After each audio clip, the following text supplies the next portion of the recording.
afternoon. It's such an honor to to be with you virtually. I wish I could have been there in person. And as Peter said, I'm so honored to be scheduled in this same session with Dr. Jane Goodall and Rachel Parent, because they are two of my very personal heroes, and they're both also, of course, in my film, as Peter mentioned. Now, as I was listening to Rachel, I was realizing, oh, there's a lot of parallels between our talks. And so I scratched a few things out that, like, okay, well, I don't need to repeat that. So, and I know we're a little behind schedule, so I'll try to get right to it. But thank you for the intro, Peter, and thank you for inviting me. My presentation is going to focus on what I learned about democracy and the regulation of food and agriculture while I made my film, my most recent film, Modified. Which is a film that took me 10 years to complete. It was very much a labor of love. It's a film that explores the complex world of genetically modified organisms, also known as GMOs, which Rachel has just spoken about. And the film involved extensive research and interviews with scientists, academics, policymakers, activists, and farmers. And it's centered around a relatively simple question, or at least it's a seemingly simple question at first, which is, why are GMOs not labeled on food products in Canada? Especially given that, ever since GMOs were introduced 25 years ago, all of the public opinion polling has shown that the vast majority of Canadians want GMOs labeled, just so that they can make an informed choice at the grocery store. And we also know that, as Rachel mentioned, 64 countries around the world already labeled GMOs. So why don't we? So that was kind of the question that started me off on the whole journey with the film. And just to briefly mention again, so genetic engineering is a relatively new technology which has radically transformed the way that some of our foods are produced. And it allows scientists to alter the cellular makeup of living organisms, often by transferring genetic material from one species into another across the species barriers, which is something that doesn't happen in nature or through conventional breeding methods. And the Canadian government has had many opportunities to vote on GMO labeling bills. But while the NDP, the Green Party, and the Bloc Québécois have always voted in favor of those bills, the Liberals and the Conservatives have, for the most part, voted against GMO labeling. So, and so each bill has been defeated in Canada. So the Canadian government's failure to listen to Canadians on this issue, to me, is something that really clearly illustrates how governments often put corporate interests before the public good. And this is really what I want to talk about today. So this is sometimes referred to as regulatory capture, whereby our regulatory institutions and governments, which are meant to act in the public interest, instead advance the commercial interests of the industries whose products they are in charge of regulating. And in Canada, the main agencies that are responsible for regulating GMOs are Health Canada and the Canadian Food Inspection Agency. And before I get into a little bit of the nitty-gritty of our regulatory system, I just want to mention that everywhere I've traveled with this film and shown this film, the one scene in the film that audiences respond to the most, especially in Canada, but even outside of Canada, is the part where I spent many months trying to set up an interview with the, Health Canada's Media Relations Department. And after many months of trying, it was a flat refusal from both Health Canada and the Canadian Food Inspection Agency. So they completely refused to take part in an interview for the film, which in and of itself, I think, speaks volumes about the lack of transparency and openness within these regulatory agencies and others as well. So the way our regulatory process works in Canada is that the companies that produce the GMOs are responsible for their own safety testing on their own products. So Health Canada and the Canadian Food Inspection Agency do not conduct any of their own safety tests. Instead, what they do is they conduct an assessment of the industry's studies.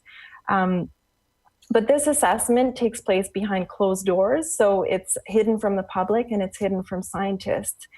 And our government always claims that we have a rigorous science-based regulatory system. But what's important to know is that neither the safety studies that are conducted by industry nor the government's assessment of those studies, neither of those are peer-reviewed. And we know that, of course, peer review is a fundamental principle of the scientific method.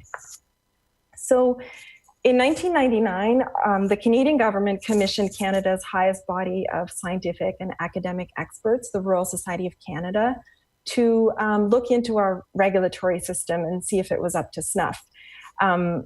So 2 years later, so that was in 1999, so 2 years later in 2001, the Royal Society of Canada released a 245-page report, which clearly showed that our regulatory system is very problematic and that it has a serious lack of transparency and scientific rigor. And in fact, the Canadian government's GMO assessment process is so secretive that even the Royal Society scientists who were in charge of evaluating our regulatory system, even they were not allowed to see the information that our government uses to evaluate GMOs. So in the only one single case where the Royal Society was able to see the actual data, which was for Monsanto's, it was Ottawa's evaluation of Monsanto's Roundup Ready canola. The Royal Society scientists found that the industry data that the government was relying on for its assessment was scientifically inadequate, either for a rational regulatory process or a peer-reviewed scientific publication. And the Toronto Star described the Royal Society's report as a polite but scathing indictment of our federal government. So the Royal Society report made 53 recommendations for how our government should go about fixing our broken regulatory system when it comes to biotechnology and GMOs. But despite the fact that it had commissioned the report, our government then went on to essentially completely ignore those recommendations in the report. And so today, almost 20 years since the publication of the report, our government has only implemented 2 out of 53 of the recommendations in the report. So the influence of industry on our government is in some ways easier to illustrate in the United States, where we have access to hard numbers that show that, for instance, the agribusiness industry has spent over $200 million just to fight against GMO labeling initiatives in the United States. In Canada, I was never able to find specific dollar amounts, specific numbers, but it's very clear that industry holds a tremendous amount of say in Ottawa. And so one way that this occurs is through a very cozy relationship between the agribusiness industry and the Canadian government. And this includes a revolving door that sees executives move fluidly between industry positions over to government positions and vice versa. So to provide just a few examples, we have Stephen Yarrow, who was the director of Field Crops Division within our government, and then went on to become Vice President of Plant Biotechnology at CropLife Canada, which is an industry group that represents the pesticide and biotech companies who are selling pesticides and GMOs in Canada. So we also have, as another example, John Dossiter, who was a senior policy advisor to the Minister of Health, and then went on to become Monsanto's Vice President of Governmental Affairs. We also have Janice Tranberg, who was Vice President of CropLife's Western Canada Division. And again, that's the pesticide industry group, and then went on to become the Assistant Deputy Minister of Regulation and Innovation within the Saskatchewan government's Ministry of Agriculture. And the list goes on, but these are just some examples to give an idea. So pesticide and biotech companies, as well as many other large industries, have learned how to hide their lobbying and their PR efforts under the cover of very friendly, cozy sounding organizations. So in the case of GMOs and pesticides in Canada, these include CropLife Canada, the Center for Food Integrity, Farm and Food Care, and there's a long list and many more, of course. The primary goal of these agri-food business industry funded groups is to lobby the government and to influence public opinion. So in some cases, these industry front groups have also received Canadian taxpayer funding. For instance, the Center for Food Integrity was recently granted $190,000 in taxpayer money in order to advance its public trust campaign, whose goal is to promote and defend the use of pesticides, GMOs, hormones, and antibiotics in our agricultural and food systems.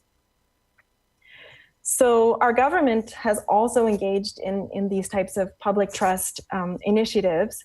Over the years, our government has funded pamphlets promoting GMOs to the Canadian public. They've also engaged in research on how to shift public opinion in favor of agri-food products in Canada. And so our government, in conjunction with the agribusiness industry, is currently engaged in a public trust campaign.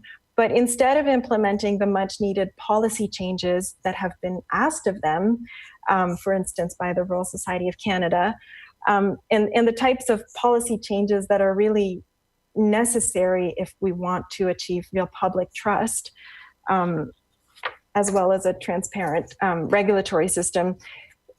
So our government and the industry seem to think that public trust is something that can be bought with, slick PR campaigns.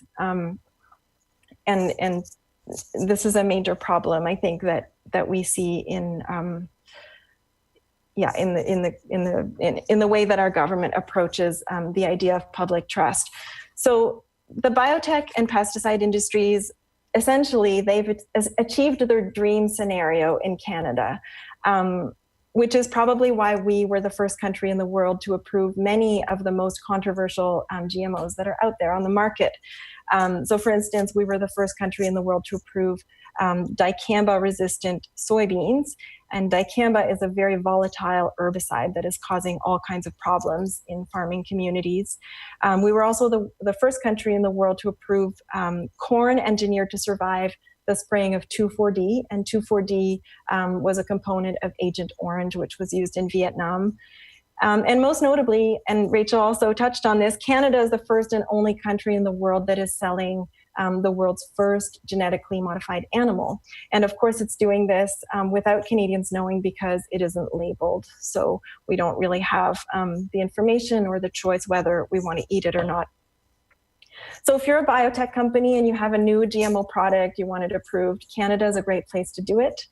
And the same applies if you're a company that manufactures pesticides. So let's talk a little bit about pesticides. Canada's pesticide regulator is the Pest Management Regulatory Agency. I had to look at my notes for that, otherwise known as the PMRA, and that's within a branch of, they're within Health Canada, under the umbrella of Health Canada. So the Auditor General of Canada has carried out 3 different investigations into the PMRA since 2003.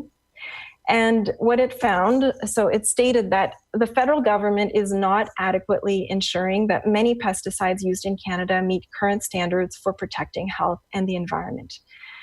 The auditor found a host of problems at the PMRA, and these include weaknesses within the studies the agrochemical companies provide, little follow-up on pesticides once they're approved, unrealistic assumptions on how end users will actually use the pesticides, rushing to approve pesticides, and not ensuring pesticides meet current standards.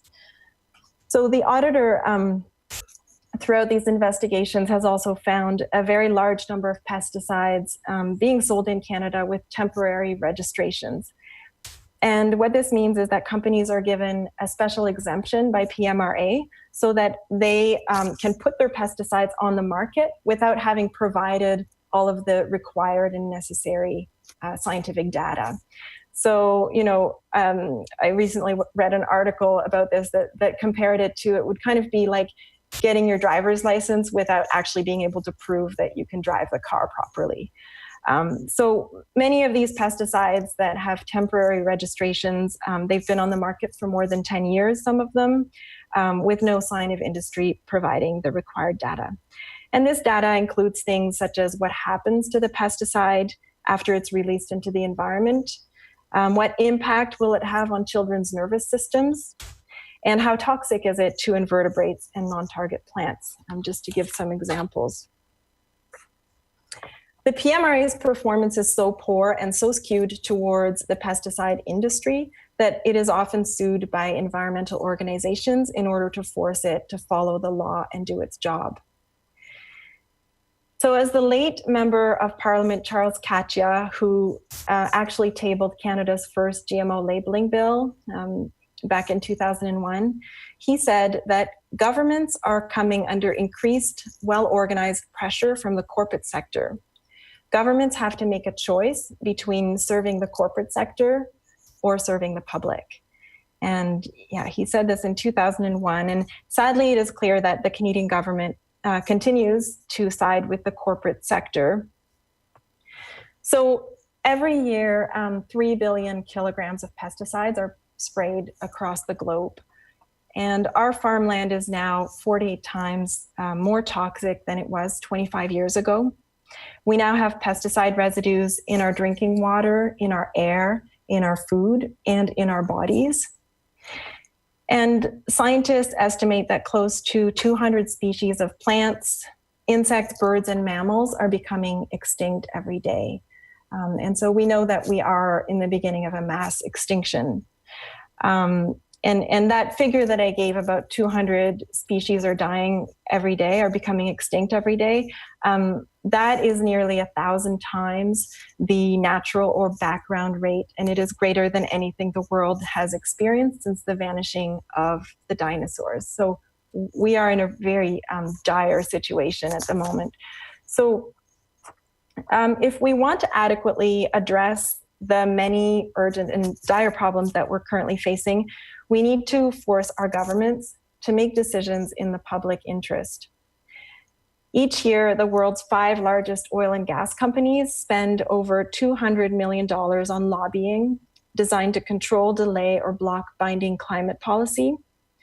Currently, for every 1 member of Congress in the United States, there are 2 big pharma lobbyists.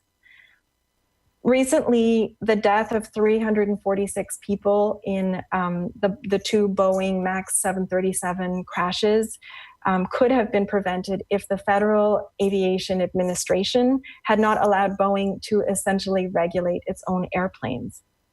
So whether it's the tobacco industry spending millions to fight public health policies, whether it's VW designing its cars to have cheat devices to cheat emissions regulations testing, whether it's Monsanto, which knew that its glyphosate herbicide caused cancer and engaged in a massive cover-up of that data over the last 20 years or so.